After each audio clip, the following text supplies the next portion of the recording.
Vamos dar um break na política, né? Tá pesado hoje, né? Mas a gente tinha que falar um pouquinho, né, gente? Eu vou trazer um caso aqui para a gente dar uma descongestionada, que é o caso da Priscila Belfort. Tem 20 anos que essa menina sumiu. Todo mundo sabe aí que eu sou biógrafo do Wanderlei Silva, que é um atleta que tem a carreira dele enroscada ali com a carreira do Vitor Belfort, né? Tomou uma derrota acachapante do Belfort em 1998, aqui no ginásio do Canindé, em São Paulo. O Wanderlei não gosta nem de passar em frente ao ginásio. E voltou ao cenário, aos holofotes, essa questão do sumiço da Priscila Belfort, com algumas novidades, que tudo quando passa 20 anos volta, né? Você bate o dedinho na quina da cadeira 20 anos, depois de 20 anos você bate de novo. Não tô brincando. Toda banda, né, que faz muito sucesso volta de novo. Com 20 anos volta. O Ira voltou depois de 20 anos, o Capital Inicial voltou, né? O Rolling Stones, tudo que dá 20 anos volta com tudo assim, né? E dá um gás de novo. Parece que 20 anos renova. E voltou esse caso da Priscila Belfort. Alguns de vocês me pediram aqui para dar uma analisada. Eu vou... Ah, entendi. O José falou que ele devia mudar de 50 para 40 porque não passa de 40% dos votos. Boa analogia. Espirituoso José. Então, gente, vamos lá. Vamos dar um esquenta nessa live aqui. Vamos virar a página da política um pouquinho e vamos ver o caso da Priscila Belfort. Será que tem chance dela aparecer em algum lugar? Você lembra do caso da Priscila Belfort? O que você pensa a respeito disso aqui? Até hoje a família não conseguiu fazer um enterro digno, no corpo não existe, assim como a Elisa Samúdio sumiu. Será que ela morreu? Será que ela está viva? E aí tem essa matéria aqui do Lordello que me mandaram, que ela é muito específica e explica bem o que pode ter acontecido de fato. Isso é um caso novo, tá? É uma informação nova que está chegando aí para a gente repercutir. Fala, Lordello. Priscila Belfort está desaparecida há mais de 20 anos na cidade do Rio de Janeiro. Você acha que você sabe o que realmente aconteceu com Priscila Belfort? Você tem todas as informações para poder chegar a uma conclusão? Por que o corpo não foi encontrado? Será que é por causa da depressão que essa moça vivia naquele momento? Será que foi dívida de droga? Será que foi sequestro? Ou será que a investigação policial foi um verdadeiro fracasso? No episódio de hoje, você vai ter acesso a novas informações, novas conclusões que eu tenho absoluta certeza vai mudar a sua ótica sobre o desaparecimento de Priscila Belfort. Vamos lá. Mas se prepara, pois agora eu vou te colocar na cena do crime. Mas antes de eu te colocar na cena do crime, faz uma gentileza aqui para minha equipe. Se inscreva no canal Na Cena do Crime com Jorge Lordello. Dá um like, ativa o sininho de notificações e no final eu quero saber nos comentários qual foi a sua conclusão do desaparecimento de Priscila Belfort. Priscila Belfort nasceu em 5 de dezembro de 1974. Aos 16 anos, ela foi diagnosticada com depressão. E aí, ela passou por psicólogos, psiquiatras, começou a tomar alguns remédios. Mas, felizmente, aos 16 anos de idade, Priscila tem uma boa melhora e volta aos estudos e também começa a trabalhar. 9 de janeiro de 2004, grave bem essa data. Priscila tinha 29 anos de idade e morava com sua mãe, Jovita Belfort. Neste dia, ela levantou um pouco indisposta, estava com cólicas, mas Dona Jovita disse: filha, você precisa ir trabalhar, e ela acabou aceitando. E Dona Jovita deu uma carona até o trabalho dela. É importante dizer que nessa época, quando ela tinha 29 anos de idade, ela namorava com um rapaz de nome Luiz Cláudio. Bom, no dia do desaparecimento, Priscila Belfort, uma moça alta, 1,74 m de altura, e nesse dia ela usava calça cinza, blusa quadriculada, casaco azul e uma bolsa a tiracolo. Só que nós não temos nenhuma foto de Priscila no dia do desaparecimento. É impressionante. Nem a dona Jovita, nem o pessoal do trabalho e nem a polícia conseguiram sequer uma foto dela do dia do desaparecimento. Mas tem um dado muito interessante. Priscila Belfort chega para trabalhar às 11 horas da manhã, ou seja, um pouco mais tarde do que ela deveria ter chegado. Mas o curioso de toda essa história é que um funcionário do prédio, ouvido pela polícia, disse que viu Priscila caminhando desatenta pela última vez, por volta das 13 horas na Avenida Marechal Floriano, provavelmente indo almoçar. A minha equipe de produção levantou que geralmente nesse horário, 13 horas, Priscila saía para almoçar ou em companhia do namorado que trabalhava no mesmo prédio, ou em companhia de colegas do serviço. Mas não foi isso que aconteceu. Às 13 horas ela sai da Secretaria de Esportes e Lazer sozinha e nunca mais apareceu. Mas para onde Priscila estava indo? Ela estava preocupada, ela estava desatenta, ela estava estressada, como ela estava andando.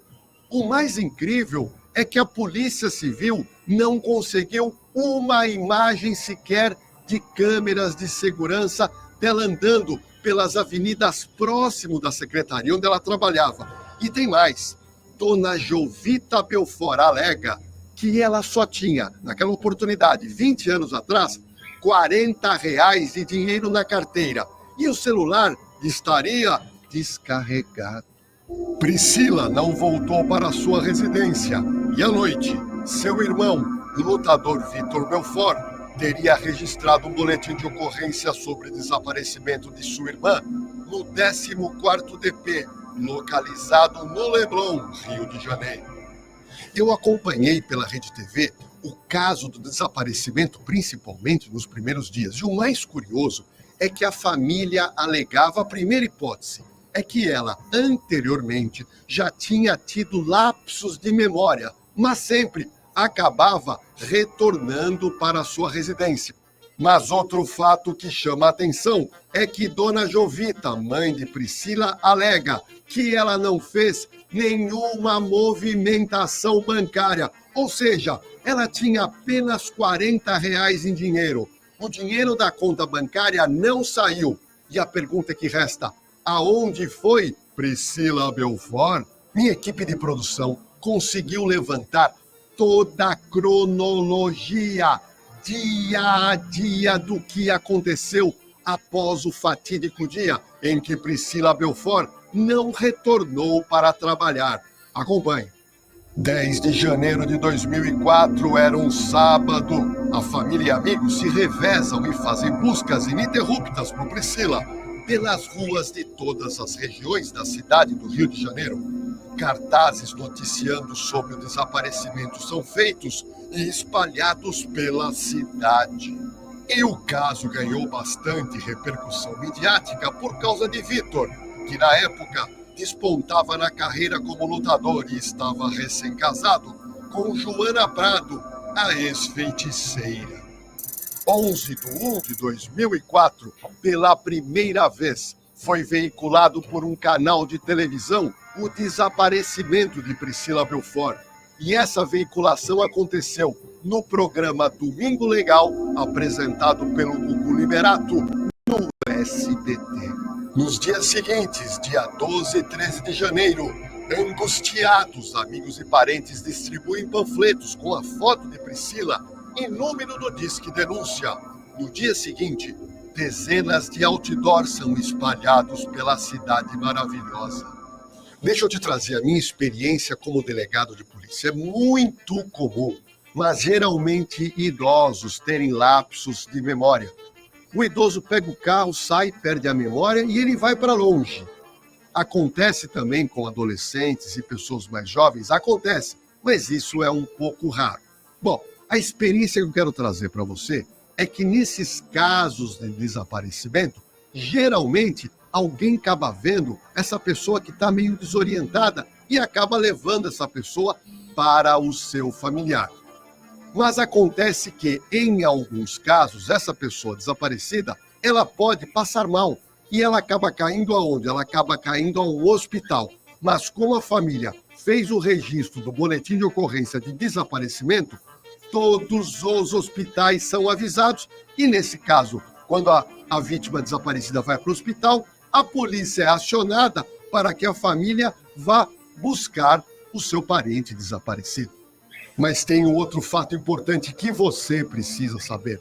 Em alguns casos, essas pessoas desaparecidas, desorientadas, podem sofrer um acidente, atravessaram uma rua, foram atropeladas e morreram, ou eventualmente acabaram morrendo num terrível acidente. Bom, nesse caso, tem que se fazer o boletim de ocorrência, mas muitas vezes a pessoa não tinha documento, ou seja, a vítima morreu e não é identificada. Mas, Lordelo, aí o que acontece? Eu vou lhe explicar. Nesse caso, o delegado manda o corpo da pessoa vitimada para o Instituto Médico Legal, para duas providências. A primeira, saber a causa da morte. E a segunda, quando a vítima não é identificada, é a colheita de material das digitais papilares para uma eventual identificação. Nós estamos falando de 2004, onde nós tínhamos uma certa precariedade. E naquela oportunidade, muita gente, mesmo identificada com as digitais, não eram reconhecidas e enterradas como indigente. Mas no caso de Priscila Belfort, eu não acredito nessa possibilidade por um fato muito simples. Como eu já mostrei anteriormente, o caso foi noticiado em toda a mídia. A fotografia da Priscila foi estampada em jornais, em outdoor, na televisão. Ou seja, se ela tivesse morrido e eventualmente localizada sem documento, é óbvio que alguém iria reconhecê-la como irmã de Vitor Belfort.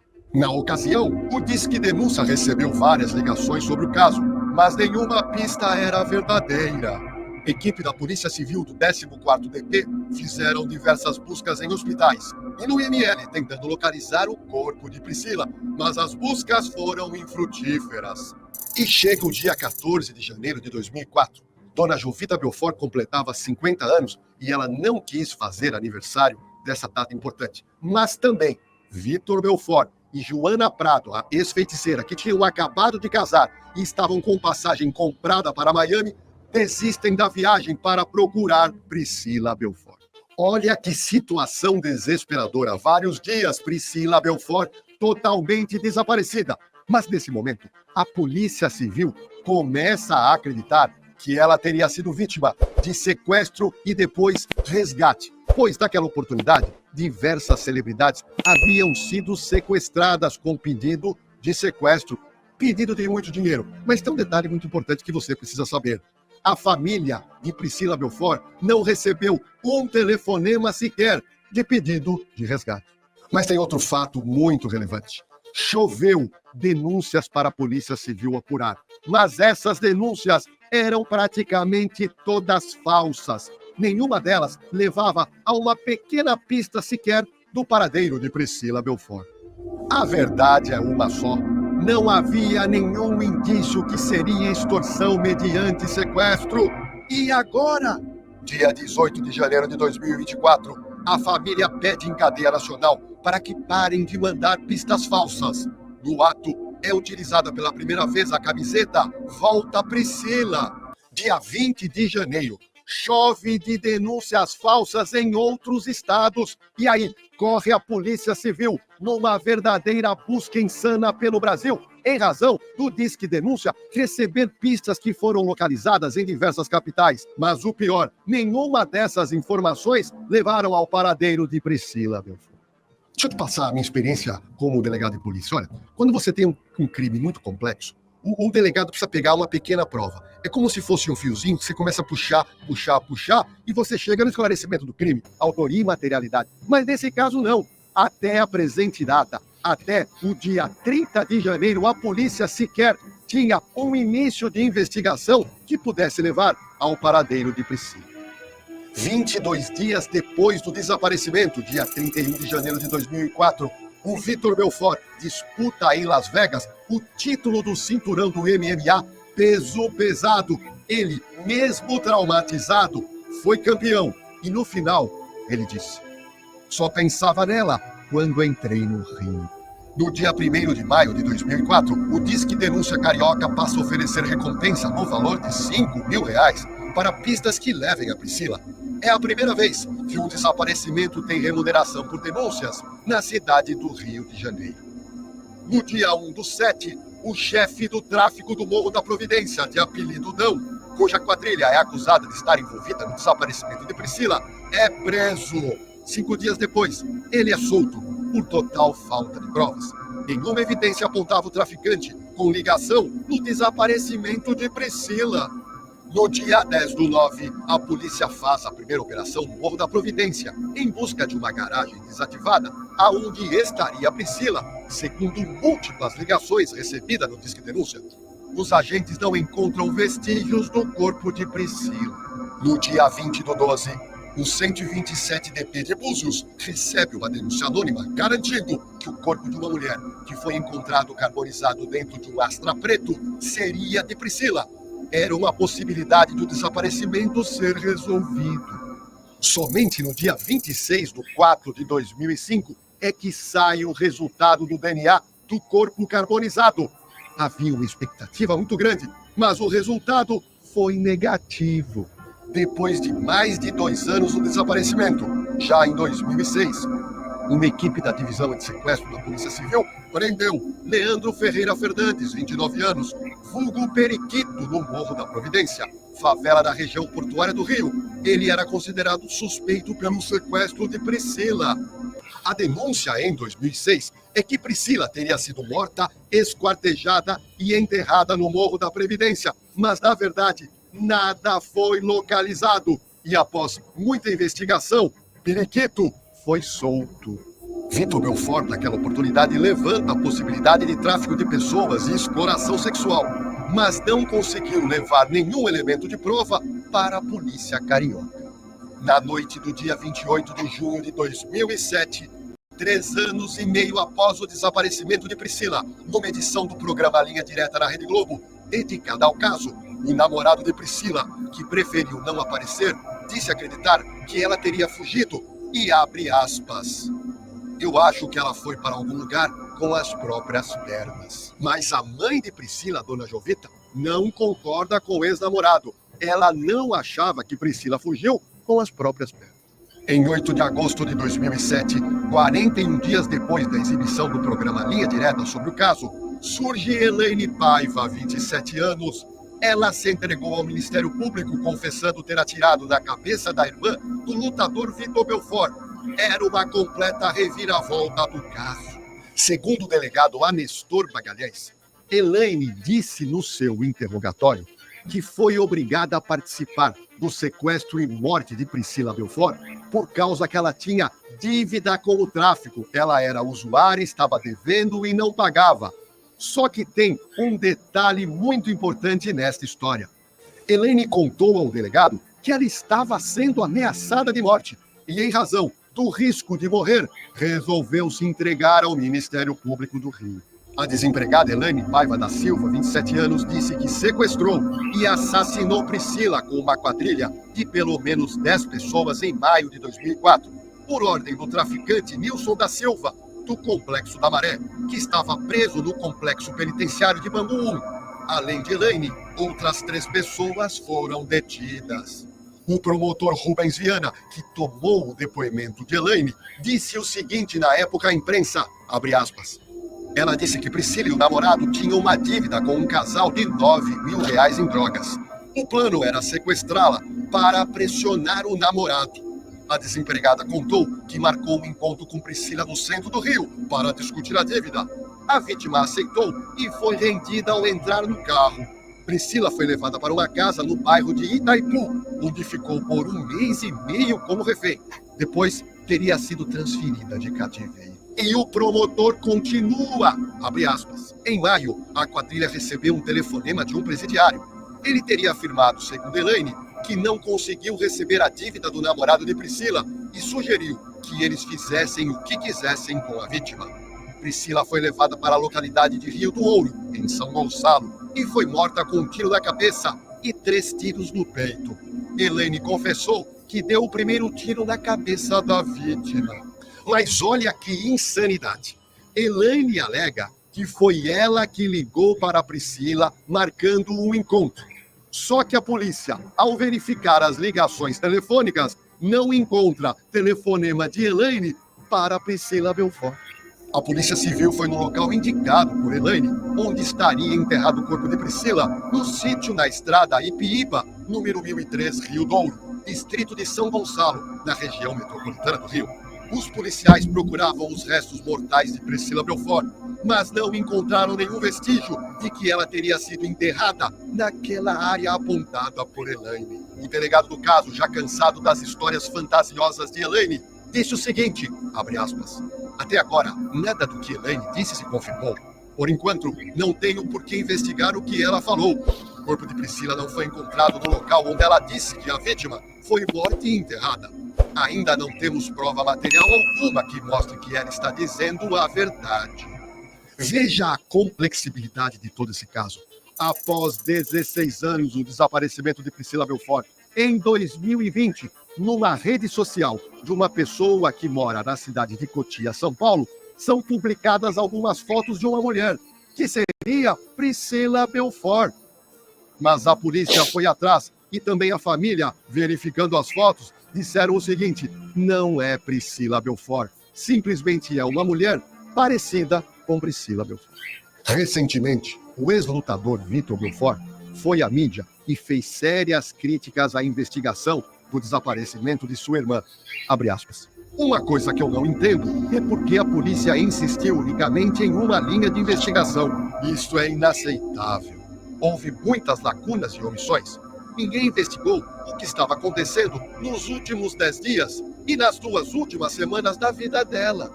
Mas deixa eu fazer um recorte nessa parte, eu quero comentar o que o Vitor falou. O Vitor tem razão. Quando você imagina que aconteceu um crime de extorsão mediante sequestro, nós temos que verificar os dias anteriores ao desaparecimento. Eu até acredito que a Polícia Civil do Rio fez essa investigação, mas nada veio à tona na mídia e a família do Vitor nunca falou se a polícia investigou ou não esses dias anteriores. Fato relatado agora pelo irmão Vitor Belfort. 20 anos se passaram do desaparecimento de Priscila. E a dona Jovita disse recentemente o seguinte, abre aspas, todos nós temos esperança porque até hoje ninguém me deu o corpo da Priscila. O mais curioso é que o caso Priscila ainda está aberto. E o promotor recentemente traz novidades. Ele disse, abre aspas, nós temos que aguardar o surgimento de novas informações, como vem acontecendo no momento, para fazer novas diligências que não podem ser reveladas. Tem coisa nova vindo aí. Mas olha o que a minha equipe levantou. O pai de Priscila Belfort alega que há boatos que naquela oportunidade Priscila poderia estar grávida e teria ido praticar um aborto e talvez acontecido alguma coisa e ela tenha morrido e desapareceram com o corpo. Mas o pai de Priscila, o seu José Marcos Belfort, não acredita nessa suposta gestação e chegou até a fazer o seguinte comentário, abre aspas, ela falava tudo para mim e isso ela não falou. Olha, esse caso é extremamente emblemático, você está vendo aqui nesse vídeo. Tem uma coisa, quantas suposições foram levantadas? Olha lá, depressão dela, depressão de Priscila, ela assumiu. Uso de droga, dívida de droga dela e do namorado. A questão agora que eu acabei de falar sobre uma suposta gravidez e um eventual crime de aborto, e aí ela teria morrido, e aí sumiram com o corpo, e tem mais, dívida de droga que teria gerado ela como refém, sequestro, e aí mataram ela porque não pagaram a dívida. Ou seja, é muita suposição, são muitas informações, mas nenhuma levou a um indício de prova sequer que a polícia pudesse puxar esse fio e chegasse, pelo menos, ao corpo de Priscila Belfort. Mas não acaba por aí não, surge ainda mais uma suposição, agora de pouco. Olha, e recentemente a família ainda levanta algumas dúvidas sobre o próprio ex-namorado de Priscila, o Luiz Cláudio. Eles alegam o seguinte, que ele mudou de versão 2 vezes. Na primeira vez que ele foi ouvido na polícia, ele alega que acreditava que ela havia sido sequestrada. E depois de algum tempo, quando ele foi novamente ouvido, ele teria dito que ele mudou de opinião e que ele acreditava que ela provavelmente resolveu fugir e não voltar mais. Olha, até agora eu trouxe para você tudo o que aconteceu nesses mais de 20 anos do desaparecimento de Priscila para você tirar as próprias conclusões. Mas eu queria te falar agora um pouquinho, fazer um recorte nesse vídeo, falar sobre a questão do desaparecimento. Eu trabalhei como delegado durante muitos anos, era muito comum nos finais de semana eu receber pais relatando o desaparecimento de pessoas, e nesse caso, dos seus filhos, geralmente adolescentes. A minha equipe de produção levantou que no ano passado, 2023, cerca de 80 mil registros de desaparecimento foram feitos pelo Brasil. Mas tem um detalhe muito importante. A grande maioria desses desaparecimentos, 2 ou 3 dias depois, o filho ou a filha acaba voltando para casa. Temos também muitos registros de idosos que perdem a memória, que acabam saindo pelo mundo, mas geralmente essas pessoas são encontradas. Mas a minha experiência diz que as pessoas realmente desaparecidas, geralmente, foram mortas e tiveram o corpo enterrado e nunca localizado. E aí, eu preciso lembrar do repórter, do ex-repórter falecido Tim Lopes, que eventualmente foi morto no morro do Rio de Janeiro, teve o corpo carbonizado, mas naquela oportunidade, a Polícia Civil agiu com tanta rapidez e com tanta destreza, conseguiu localizar um material genético, foi feito o exame de DNA e Tim Lopes foi constatado que o corpo dele foi queimado. Mas se a polícia não tivesse localizado os restos mortais, Tim Lopes, hoje em dia, também seria mais um desaparecido. E você, me responda com sinceridade, escreve aqui nos comentários. Você acha que Priscila Belfort hoje está viva ou está morta? Qual é a sua opinião após saber de todos esses fatos? Me diga uma coisa, você acha que a Polícia Civil do Rio falhou nas investigações? Você acha que a Polícia Civil, de alguma maneira, não teve habilidade para encontrar Priscila Belfort? Muito bom. O Lordello é um cara que merece respeito, né? Tá com um canal novo aí, na cena do crime. Esse caso volta, né, à tona, porque primeiro não tem uma resposta, mas a teoria que ele traz do Tim Lopes é muito condizente. Ninguém fica tanto tempo desaparecido sem ser porque morreu. Ninguém fica. A não ser que ela queira ter sumido do mundo, mas ela não tinha motivo para isso. Ela era uma pessoa amada. Falando aqui como se ela tivesse partido, mas é o que tudo indica. E aí eu tenho que tirar o crachá do jornalista, né? Porque aí não é nenhuma base jornalística para um caso desse, não tem base. Agora, qual que é o caminho? Investigar o melhor o namorado. O namorado tá vivo. Ele tinha essa dívida de drogas mesmo? Ele era usuário de drogas? Essas respostas poderiam ser divulgadas. Aí facilita para você entender. Essa menina que aparece falando que deu tiro, ela parece meio que nem o Dionísio aparece pro caso do Celso Daniel. Aos 45 do segundo tempo, tudo arquivado, aparece o Dionísio para falar lá com o Romeu Tuma para assumir a autoria do crime porque gostava de holofote. A menina não se sabe qual é o interesse dela, mas normalmente se sentiu ameaçada, vou perder minha vida, deixa eu jogar alguma coisa na mídia para ver se me protejo. O que você acha em relação ao sumiço da irmã do lutador Vitor Belfort? Você acha que ela está viva? Existe alguma possibilidade para você? Você acha que a pessoa seria tão insensível de saber que a família dela tem essa angústia até hoje e mesmo assim ela continua escondida em algum lugar? Ou é mais provável o que o Lordello falou? Foi morta, enterrada e ninguém achou mais o cadáver. Elisa Samúdio, né? É outra. Ninguém achou o cadáver da Samúdio até hoje. E o goleiro Bruno tá vivo. O Bola tá vivo e ninguém fala o que aconteceu com o corpo. Sabem quem foi que eliminou e mesmo assim não acham. Imagina da Priscila Belfort que ninguém sabe quem foi que pegou essa mulher. Mistérios que a internet traz e permite que a gente repercuta. Muito bem. Agradeço demais a sua permanência até aqui. Se você gostou, deixa o seu gostei. Se inscreva no canal, ative o sininho das notificações para você estar sempre conectado comigo. Prometo vídeo de terno a próxima vez. Vocês gostam mais quando eu venho de terno, né? Vou vir de terno. Fiquem com Deus, até a próxima. Muito obrigado. Fala, meus queridos plugados aí no canal Thiago Parigiani em Brasil Inteligente. Sejam todos muito bem-vindos, né? Um pós-guerra.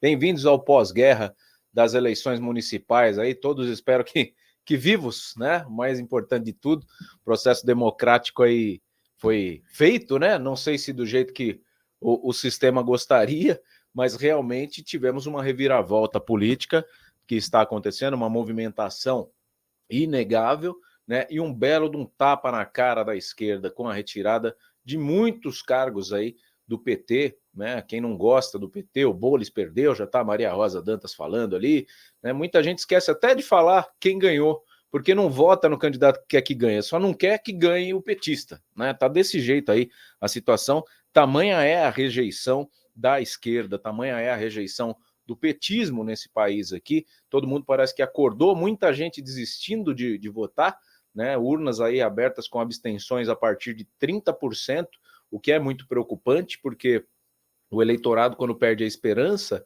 acaba favorecendo o governante ruim, né? Desse jeito aí, a Maria Rosa também, o Lucas Sanches ganhou em Guarulhos, sim, né? A direita meio que dominou a situação de baixo para cima, o que aparentemente é muito bom. Temos uma virada de chave acontecendo, temos uma mudança em curso. Isso aconteceu já prevendo, né? A inelegibilidade do Bolsonaro estava já sacramentada, mas todo mundo falava ele vai fazer palanque para muitos candidatos e vai acabar colocando a direita em evidência. Aconteceu, aqui em Guarulhos foi um caso mais emblemático, não é sobre isso que eu vim falar, eu vim abrir essa live aqui porque está tendo um mimimi muito grande, gente falando que o Tarcísio pode ficar inelegível agora é a vez do Tarcísio, né, depois do Bolsonaro pode ser que o Tarcísio seja, o Marçal já estava na mira também, né? Então é assim que a esquerda acaba reagindo, né? Quando alguém se destaca, o prego que sobe um pouquinho, eles vão lá e macetam a cabeça para ver se conseguem perpetuar no poder. Uma coisa que eu nunca vi acontecer com elementos da esquerda. A própria Dilma Rousseff, ela estava inelegível, né? Quando assumiu agora a presidência do BRICS, com aquelas oratórias lindas, maravilhosas que ela fala, não gagueja, lê bem, né? O discurso vocês viram agora na semana passada, coisa linda. Então eles vão lá e deixam inelegível. Aí a Dilma tinha sido empichada e mesmo assim assumiu os BRICS. Então são coisas que a gente só vê acontecer do lado da esquerda, né? Então você chega comigo, deixa aqui seu comentário sobre as eleições, faça como a Maria Rosa Dantas, a Sueli Calarga que está aqui. Nós estamos transmitindo em 2 canais e mais no Facebook. Se você chegou aqui de paraquedas, gosta de um Brasil mais limpo, um Brasil transparente, por isso que eu estou com meu crachá de jornalista vocacionado aqui. Aqui a opinião não é manipulada, não é vendida, não é patrocinada.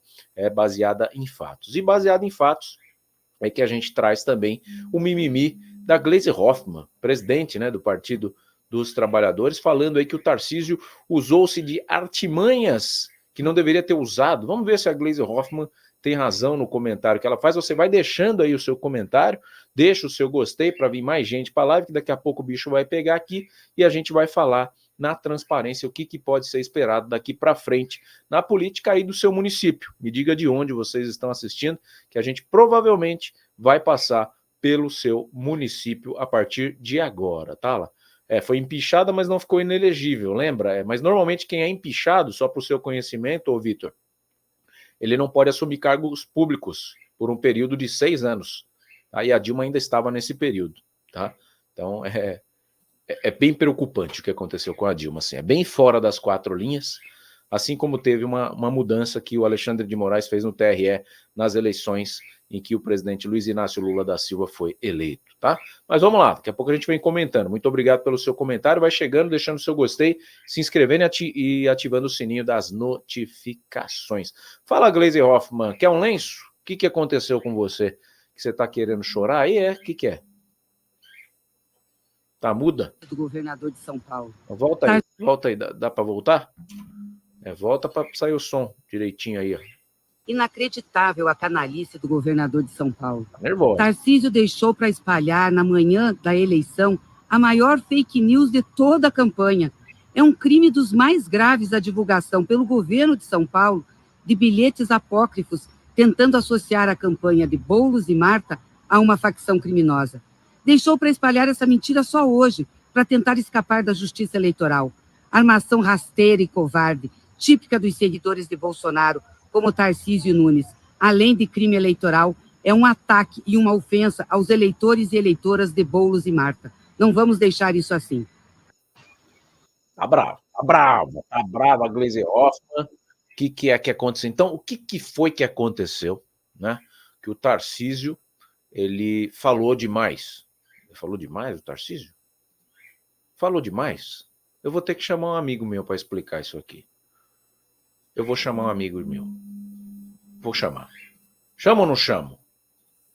Chama ele aí. Chama o Pavinato aí. Chama o Pavinato para explicar. O que aconteceu? Depois eu vou explicar do meu jeito. Fala, Pavivi. Por que o Tarcísio deve ficar inelegível? Mistérios da política brasileira.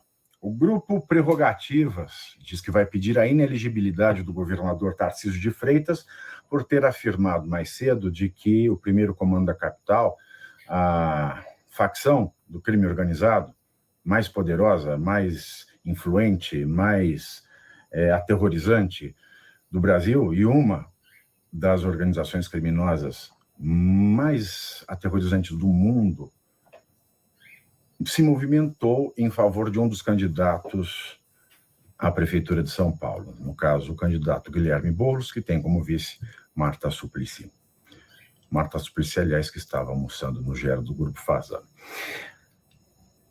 Querem pedir a inelegibilidade do governador por ele ter supostamente agido com abuso de poder político e tentado, assim, favorecer o seu candidato, que é o prefeito que concorre à eleição e provavelmente será o prefeito reeleito Ricardo Nunes. Em primeiro lugar, nós precisamos saber o que é o Grupo Prerrogativas. O Grupo Prerrogativas é uma espécie de OAB paralela. Ela ganhou muita força na época da Lava Jato, quando os advogados dos réus da Lava Jato, em especial do presidente Luiz Inácio Lula da Silva, afirmavam que as suas prerrogativas de advogado não estavam sendo respeitadas. Pode ser que isso tenha acontecido, mas o fato é que hoje em dia o ministro Alexandre de Moraes ele levou esse desrespeito, essa aniquilação às prerrogativas do advogado ao estado da arte. E o Prerrogativas não diz nada a respeito disso. Então, a Prerrogativas, ou Prerrogativas, também chamado de Prerro, é um grupo de advogados que apostou no cavalo certo. Eles não estão nem aí para as prerrogativas dos advogados. Eles estão preocupados, é mesmo, com a influência, o poder e, é claro, a rentabilidade de estar no poder. O Prerrogativas é uma espécie de misto de OAB paralela com um partido político, é claro, de esquerda. Um partido sempre ligado àqueles personagens que transitam ao redor de Luiz Inácio Lula da Silva. O Prerrogativas, com a eleição de Lula, obteve cargos muito valiosos dentro do sistema judiciário, dentro da justiça brasileira, dentro do Ministério da Justiça e da Segurança Pública. E quando não estão nesses cargos, eles saem desses cargos para irem para escritórios de advocacia e faturarem milhões, bilhões, a depender do valor da causa, dada a sua influência dentro desses ministérios e com membros do Poder Judiciário. Pois bem, o Prerrogativas, agora ele alega que o Tarcísio tem que ser declarado inelegível, porque a lei eleitoral diz abusar do poder político, ou seja, aquele que detém um cargo político, abusar do poder político ou econômico, aí tanto faz se a pessoa já detém um cargo político ou não. Então, abusar do poder político ou econômico para favorecer a si ou a terceiro, que se queira que vença a eleição, é um ilícito penal, é um crime eleitoral. Um ilícito penal não é um ilícito eleitoral, é um crime eleitoral que leva à inelegibilidade. E eu fico me perguntando, por que só agora o Prerrogativas, passando à frente, é claro, do Ministério Público Eleitoral, porque seria de se imaginar que o Ministério Público Eleitoral é quem devesse provocar a Justiça Eleitoral para tratar desse assunto, ou até mesmo a equipe jurídica da coligação Boulos-Marta, ou até mesmo os advogados do PSOL, ou até mesmo os advogados do PT. Por que o grupo Prerrogativas, que de prerrogativas não tem nada, ele passou à frente de tudo e de todos para pedir a inelegibilidade de Tarcísio de Freitas, que é, para alguns efeitos, um presidenciável em 2026, por que ele passou à frente, voando velocíssimo, para pedir a inelegibilidade do Tarcísio? E, no primeiro turno, quando Pablo Marçal veio com aquele laudo médico falso, dizendo que o Boulos não tinha condições mentais, psiquiátricas, de governar São Paulo, Por que o Prerrogativas não fez o mesmo com o Pablo Marçal? Alegando aí o abuso de poder econômico, porque mesmo ele não sendo autoridade, ele poderia, ao obter esse laudo falso e publicado, cometido esse crime de abuso para favorecer a si e para desfavorecer um candidato direcionadamente, mas nada fez. A única pessoa que tentou pedir a inelegibilidade do Pablo Marçal foi a filha do médico morto, cujas credenciais foram usadas para fabricar esse laudo. E não importa se o Pablo Marçal sabia que era falso ou não. Se ele sabia que era falso, é pior. Mas se ele não sabia, ele também agiu errado. Por quê? Porque no Brasil é crime você violar dados tão sensíveis como esse. É crime tanto pelo Código Penal, quanto é crime pela LGPD, é um ilícito pela LGPD, melhor. Então é um crime eleitoral, um crime penal, é um ilícito eleitoral, por todo, e também de proteção de dados, por todo o campo que se olhe, e a lei de introdução às normas do direito brasileiro diz, ninguém pode se escusar de cumprir a lei alegando que não a conhece. Ou seja, no Brasil ninguém pode falar, eu não sabia que isso era ilegal, por isso que eu fiz. Não, no Brasil existe essa presunção de que toda pessoa adulta, ela tenha conhecimento das leis. E ela não pode alegar, falar, desculpa, eu não cumpri porque eu não sabia. Não pode, não cola. Logo, revelar dados sensíveis como dados médicos é proibido. É criminoso. E mesmo que o Pablo Marçal não soubesse, e mesmo que fosse verdadeiro aquele laudo, ele não poderia ter usado na campanha. Mas o fato é que só a filha do médico morto, cujas credenciais foram usados pelo lado falso, entrou com uma ação popular pedindo a inelegibilidade de Pablo Marçal, mas a Justiça Eleitoral disse que a ação popular não é a via jurídica adequada para tal pedido. E nas pesquisas que eu fiz agora, eu não encontrei nada, nem do Prerrogativas, posso não ter procurado direito, mas não tem nada do Prerrogativas, ou do jurídico da coligação Boulos-Marta, ou do jurídico do PSOL, ou do PT, pedindo a inelegibilidade do Pablo Marçal por aquilo que ocorreu no primeiro turno. Aliás, naquele teatro montado e chamado de sabatina, ou entrevista de emprego, seja lá o que for, mas naquela live de mau gosto de sexta-feira feita entre o Pablo Marçal e o Boulos, em nenhum momento ninguém tocou nesse assunto tão bizarro que foi o episódio do laudo falso. E agora vem o Prerro querer a inelegibilidade do Tarcísio de Freitas. Ora, em primeiro lugar, o Tarcísio de Freitas é governador de São Paulo e o governador de São Paulo é o responsável pela Secretaria de Segurança Pública. Ele nomeia o secretário de Segurança Pública, que no nosso caso é o Guilherme Derrite. Se o Tarcísio de Freitas tem provas do que ele disse, não há abuso de autoridade. Porque, notem, é muito mais grave um laudo falso que acusa diretamente o candidato de não ter condições psíquicas, psiquiátricas, não ter equilíbrio mental, ser um toxicômano, um viciado, ter ideação suicida. É muito mais grave um ataque direto à pessoa do que a fala do Tarcísio de Freitas, porque se verdadeira for, e basta que ele mostre as provas, e ele pode mostrá-las porque, no fim, ele é o chefe da Secretaria de Segurança Pública.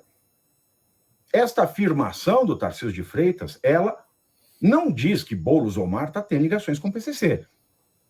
Ela diz que o PCC, ele se movimenta em favor de Boulos e Marta. Mas ela não quer dizer, em momento algum, ela nem pode implicar que Boulos e Marta tenham alguma relação com o primeiro comando da capital. E mais importante frisar ainda é que o Ricardo Nunes não tem nada a ver com isso. A não ser que se prove que tenha um conluio entre o Ricardo Nunes e o Tarcísio de Freitas para difundir uma informação que não seja verdadeira,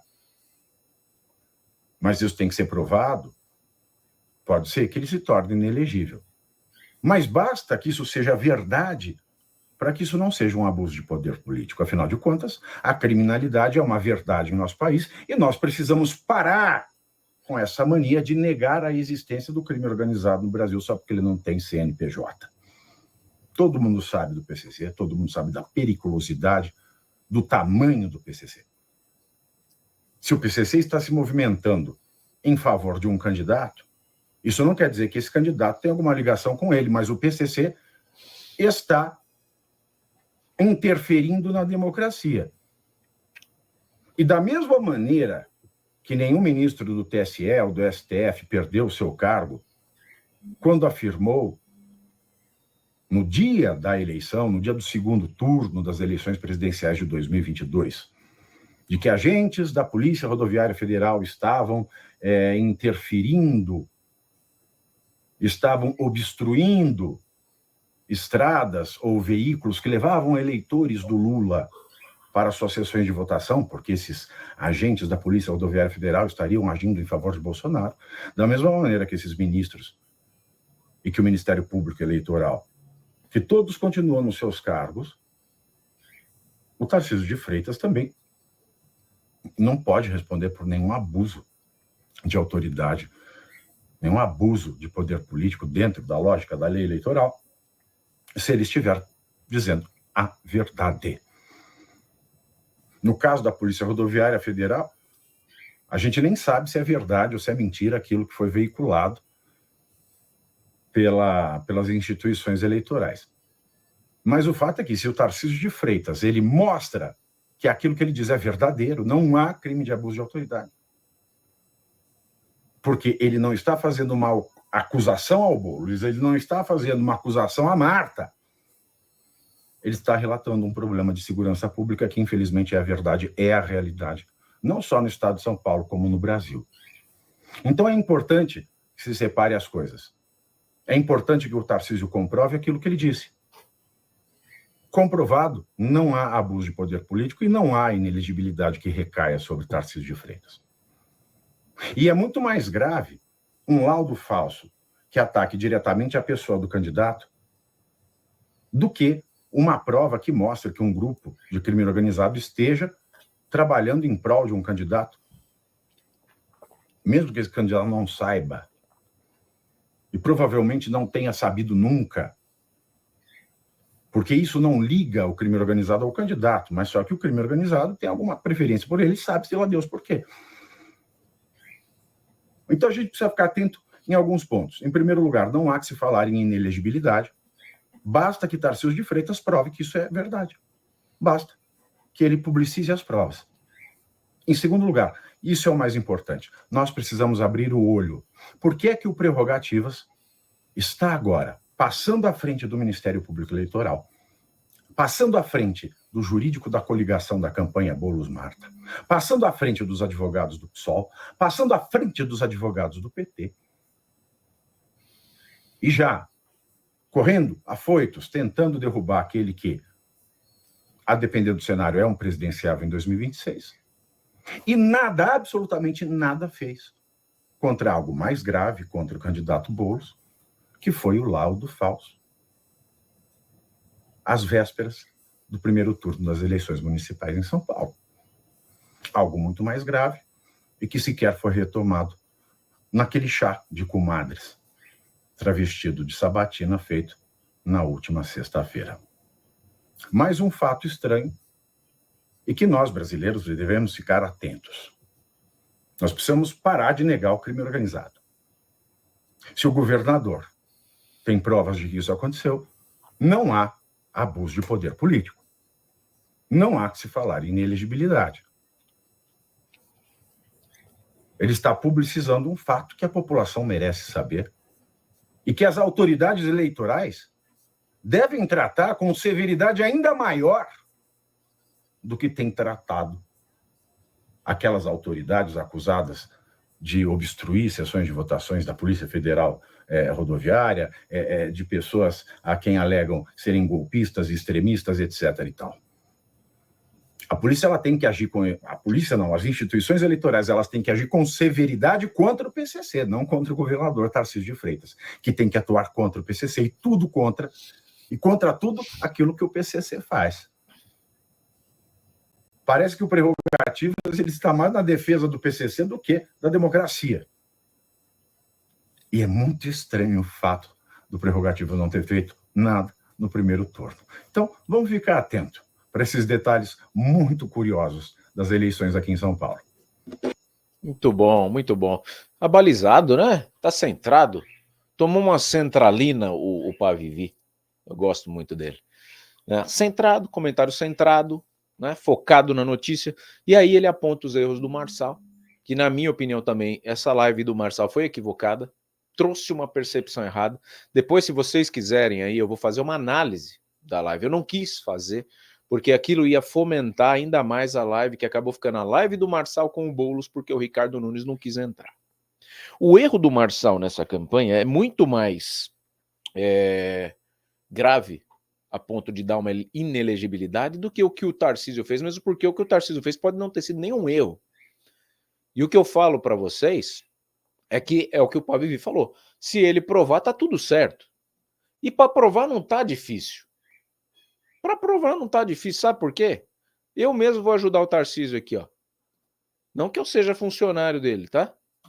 Mas tá aqui, você dá um Google aí, você coloca aí votos, Prefeitura Municipal de São Paulo nos presídios. Aí aparece aqui uma matéria do Metrópolis, tinha no UOL também, tinha na Globo também. Eu escolhi essa aqui que tá mais curtinha, mais resumida. E vamos ver se o Tarcísio contou alguma mentira. Para quem não entendeu o que o Tarcísio fez, ele falou, né, no microfone, numa entrevista prévia ao início da votação, ou no meio da votação, no meio da apuração, não sei muito bem, sei que eu vi ontem no Fantástico, que o PCC estava orientando aos presidiários, que têm poder de voto, e você vai entender nessa matéria, que era para direcionar o voto para o Boulos. Tá? Foi só isso que ele falou. Não falou que a Marta Suplicy mandou a carta, não falou que o Boulos mandou a carta, não falou quem foi que mandou a carta, simplesmente que a facção estava orientando. E não é novidade para ninguém que o PCC tem o seu lado na política.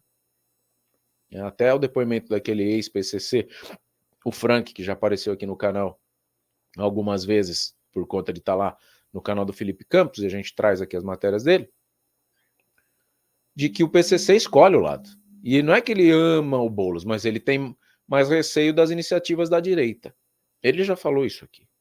Então vamos lá, põe na tela aí, matéria do Metrópolis, para ver se tinha sentido o que o Tarcísio estava falando ontem ou não.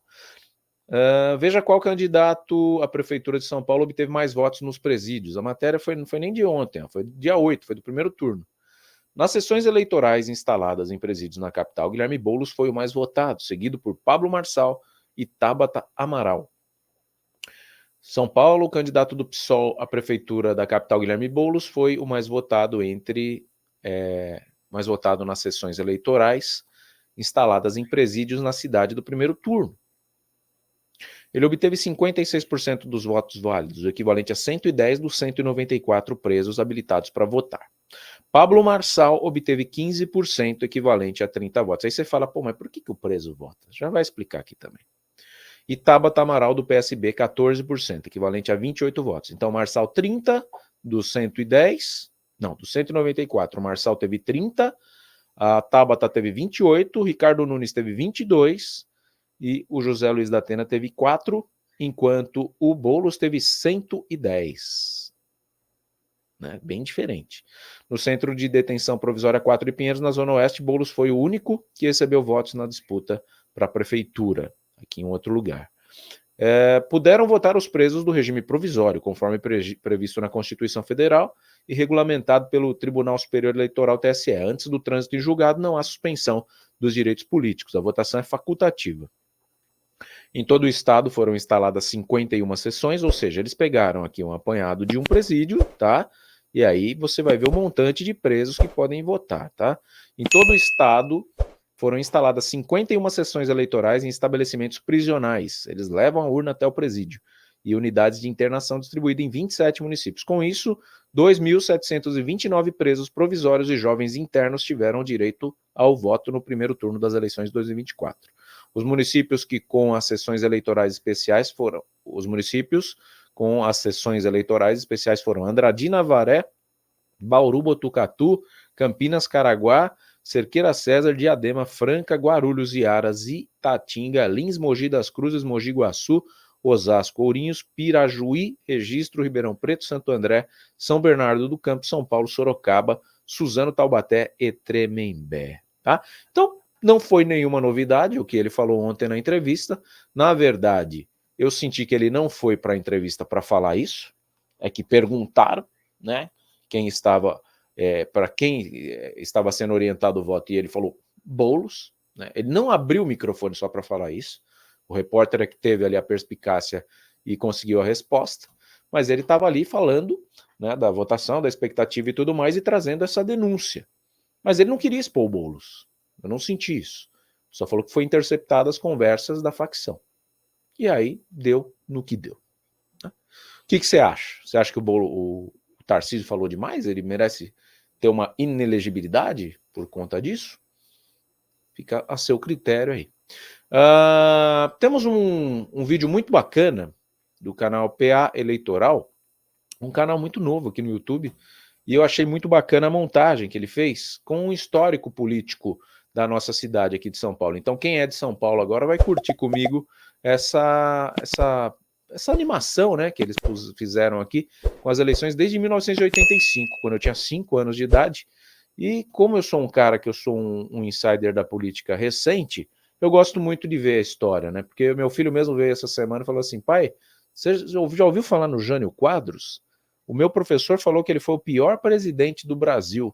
Eu falei, mas seu professor é petista? Ele falou, ele é petista. Eu falei, então, é complicado, né, levantar bandeira e acusar o Jânio como o pior presidente do Brasil. Para mim, o pior presidente do Brasil foi o Fernando Collor de Mello, que foi empichado, né, depois de uma improbidade administrativa, e era de direita, né, a princípio. Agora, falar que o Lula é o melhor, então, o Jânio foi o pior, meu Jesus, hein? Parem as máquinas. Solta aí essa animação que é curtinha para a gente debater em cima dela aqui. Ela não tem nem fala, né? Ela é simplesmente umas musiquinhas. 1985, Jânio Quadros contra o Jânio Quadros do PTB. Ele põe as musiquinhas, os jingles, né? Das campanhas que venceu. E Eduardo Suplicy ficou em terceiro. Mário Covas era o prefeito na ocasião e o Jânio Quadros acabou vencendo o pleito. 1985, Jânio Quadros PTB contra Fernando Henrique do PMDB. E aí o petismo começou a dominar aqui na nossa cidade. Em 1988, Luísa Erundina venceu o Paulo Maluf com 36,78%, deixando o João Leiva do PMDB com 17% em terceiro lugar. Tirou da cadeira o Jânio Quadros, né, que era do PFL, na ocasião, o prefeito atual.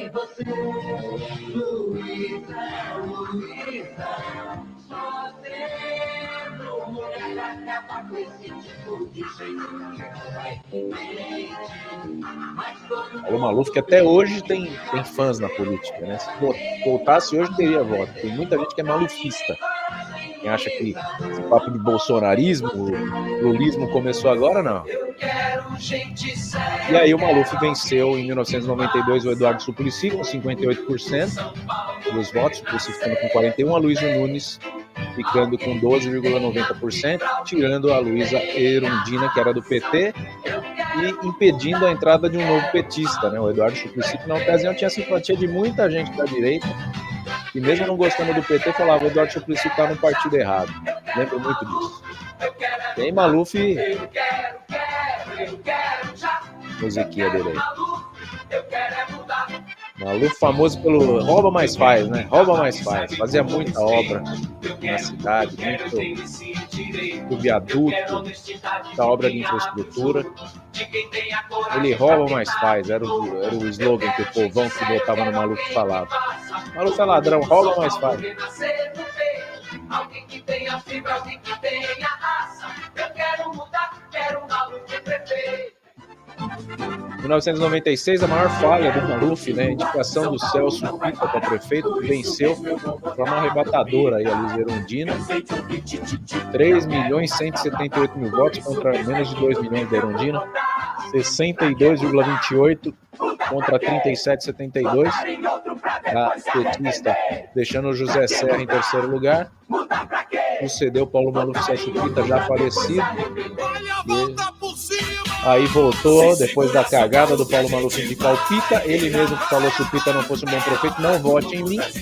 Perdeu para Marta Suplicy em 2000, petista também, tirou o Celso Pitta da cadeira. Marta Suplicy, prefeito eleito, 58,51%, Maluf, 41,49%, ficando Geraldo Alckmin, que depois iria ser o vereador mais reeleito, o governador mais reeleito do estado de São Paulo, com 17,26% do PSDB em terceiro lugar. José Serra vencendo Marta Suplicy em 2004, tentou a reeleição. Trocaram pelo José Serra, PSDB, 54,86%, Marta Suplicy, 45,3%, e Paulo Maluf ficando em terceiro, 11,92%. Foi eleito aí no primeiro turno. Primeiro turno, Serra levou. Marta criou muita taxa, né? O apelido da Marta aqui em São Paulo era Martaxa. Taxa do lixo, taxa de tudo quanto é coisa. Infelizmente, lamentável. Fez o céu, uma coisa que eu vejo como uma coisa boa que ela fez, mas era muita taxa que ela criou para poder sustentar os programas que ela criou. Tentou voltar agora com o Boulos, né? Como vice. Essa certeza a gente tem, Serra do Bem, Serra do Bem. Chegando aí em 2008, Gilberto Kassab também batendo em Marta Suplicy. Primeiro turno levou o Kassab já, 60,72%, a Marta 39,28%, o Geraldo Alckmin ficando em terceiro para prefeito de novo. 2008, Gilberto Kassab.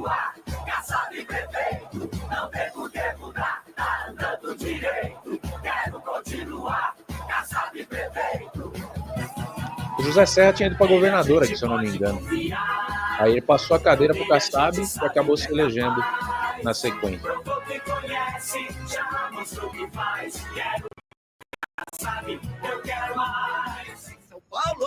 E aí o José Serra perdendo, voltando o PT para a cadeira em 2012, com o Fernando Haddad, 55,57%, vitória no primeiro turno. Celso Russomano ficando em terceiro colocado. Celso Russomano que liderou por muito tempo as pesquisas e acabou ficando em terceiro, muito estranhamente nessa ocasião aí. Aí o Gilberto Kassab saiu do PSD, saiu da cadeira e entrou Fernando Haddad, hoje ministro do governo Lula. O último prefeito petista, acho que do momento mais atual, né?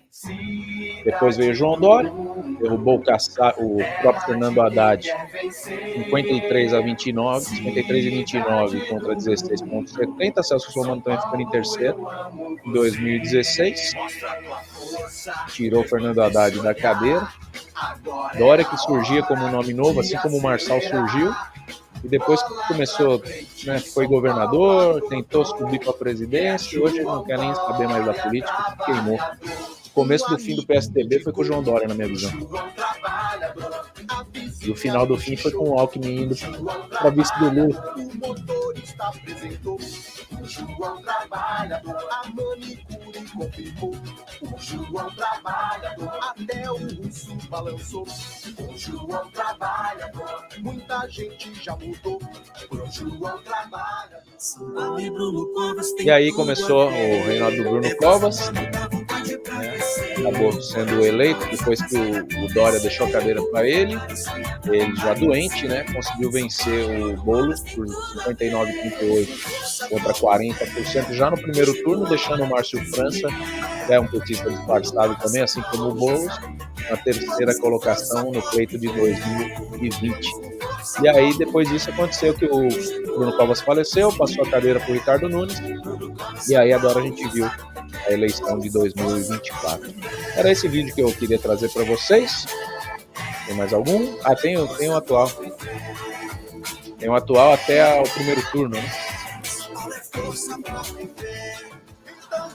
Aí. Então esse foi o retrato do primeiro turno, né? O Nunes 29,48, tudo embolado, porque o Marçal ficou com 28,14. Perdeu na reta final, né? Porque fez esse laudo falso aí, publicou, então realmente o Marçal escorregou na reta, né? Ele derrapou na reta. Mas era sobre isso, né? Como bacana, deixou aí. O eleitorado paulista surpreendeu pelas abstenções, né? Quase um terço das pessoas. O José fala que Boulos tem que trocar de número, ao invés de 50, usar o 40. Atualmente nós temos mais de 30 milhões de pessoas aposentadas, pensionistas da Previdência Social. E a esmagadora maioria dessas pessoas passam pelo chamado superendividamento. Trazendo uma solução prática, rápida e urgente para cada um de vocês, eu, Milton D'Antunes, juntamente com o Thiago Parigiani, em nossa parceria, estamos apresentando para você um manual prático para você lidar com esse superendividamento. Negociar diretamente com aqueles que são bancos financeiros e que levam boa parte do que você tem de benefício mensalmente. Você vai mergulhar dentro de um curso prático e dentro dele você vai aprender na prática a livrar-se desse grande problema que afeta a vida hoje de milhões de brasileiros. Mas eu quero cuidar nesse momento em especial de você que acompanha o nosso trabalho. Então, não perde tempo. Adquira o nosso curso prático, que era R$ 249 e agora está em promoção especialmente para você por apenas R$ 49,90.